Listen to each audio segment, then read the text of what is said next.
čia balai, tie pliusiniai balai. 1, 2, 3, 4, 5, 6, 7, 8, 9, 10, 20, 30, 41. Labai stiprus energetiškai česnakas. Jį reikia kiekvieną dieną valgyti 2 bent skiltelės. Ir tau, reiškia, ir antibiotikas, ir energijos tam prideda. Taip. Antroji eilė svogūnas. 1, 2, 3, 4, 5, 6, 7, 8, 9, 10, 21. Ir nesuka daugiau. Vat vieną pasukau ir toliau sustoju. Tai tas per pusę mažiau turi energijos, bet irgi labai stiprus 20. Virgulės yra bene jautriausias prietaisas, kurio galima išmatuoti biolauką ir kaip jis kinta po tam tikrų maldos ritualų. Pavyzdžiui, peržegnojus produktus, jų energetika iš karto keičiasi ir tai galima nustatyti tik švytuoklė arba tik virgulėmis. Tai va dabar bendras lygis va šitų išskyrus tuos. 10, 20, 31. Labai gera energetika suma sumarum. Aš peržegnoju. Vardan Dievo Tėvo ir Sūnaus ir Šventosios Dvasios. Amen. Ir pačiam reikėtų vardan Dievo Tėvo ir Sūnaus ir Šventosios Dvasios. Amen.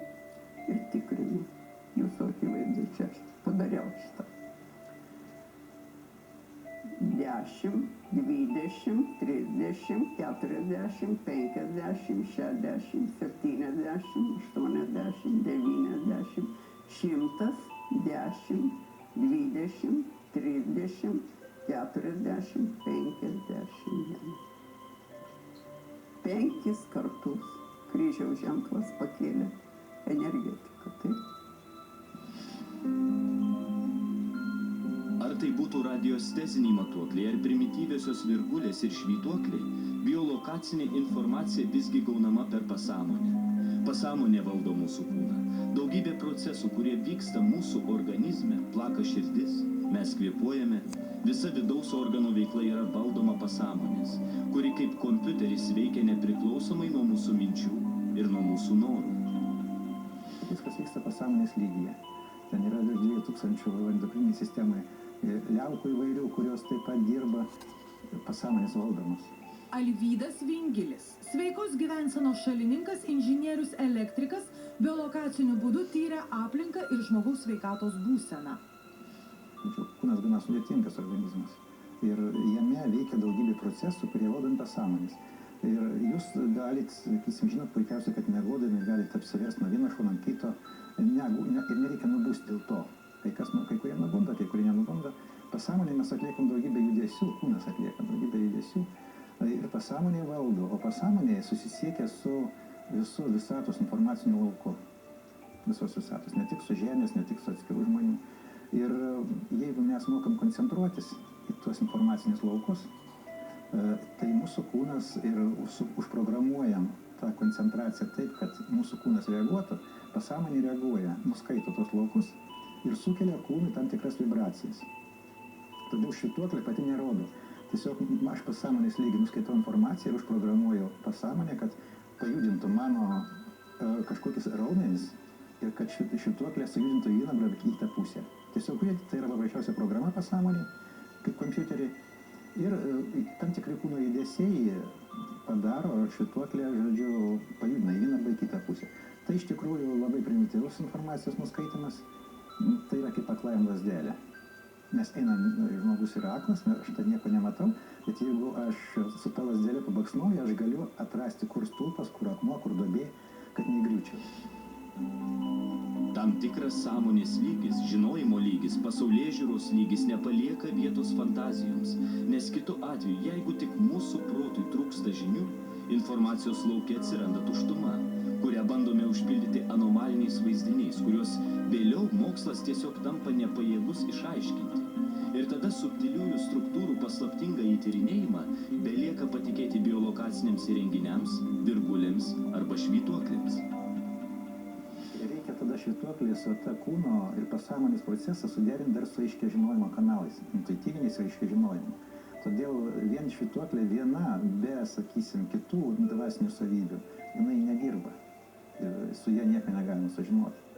Todėl daugelis žmonių pasima tas švytuoklės arba ten virgulės ir nieko neatranda arba nesąmonė prisiskaičiuoja visokią.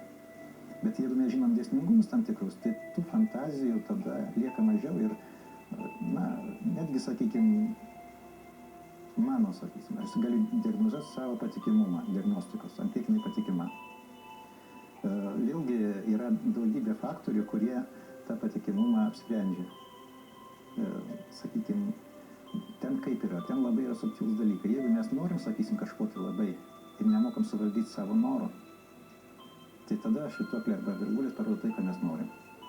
Tiesiog mūsų noras veikia į mūsų pasąmonę, į mūsų mintis kaip programa, kad mums šito reikia ir tada parodo, nori ir turi. Bet tai yra iliuzinė informacija.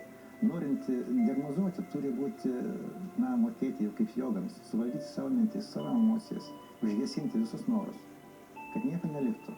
Lieki tuštumoj ir tik tai po to, kai esi visiškai tuščias, tu gali prisiliesti prie tos tiesos. Bioenergetikai teigia, kad ieškomi virgulėmis objektai skleidžia stiprią specifinę energiją ir laibi metaliniai strypeliai į tai reaguoja judesiu. Kiti, mistifikuodami virgulininkų užsiėmimą, aiškina, kad į paieškas įsikiša aukštesnės jėgos. Dar kiti teigia, kad veikia paslaptinga mūsų žemės spinduliuotė, kuriai padedant virgulės nurodo ieškomo objekto vietą. Visa mūsų minčių, norų, emocijų, dar kažkokiu tai idėjų, visuma netgi išorinių žmonių mintis trukdo prisiliesti prie tikros tiesos. Ypač grupėje, jeigu, sakysim, man tenka dažnai diagnozuoti žmonių sveikatos stovį, ten dar kažką, tai jo energetinis stovis, organų atskirų, paties kūno viso, labai sudėtinga, nes dažnai jie nori pasirodyti lyg kitų aplinkoje, parodyti, kad jie yra geresni, kaip yra iš tikrųjų. Jie slepia savo ligas, jie slepia savo problemas ir tada labai sudėtinga yra diagnozuoti. Netrukus laidoje, kaip paprasti du metaliniai strypeliai gali žinoti, ko ieško jų savininkas – lobio, žmogaus palaikų ar pamestos piniginės.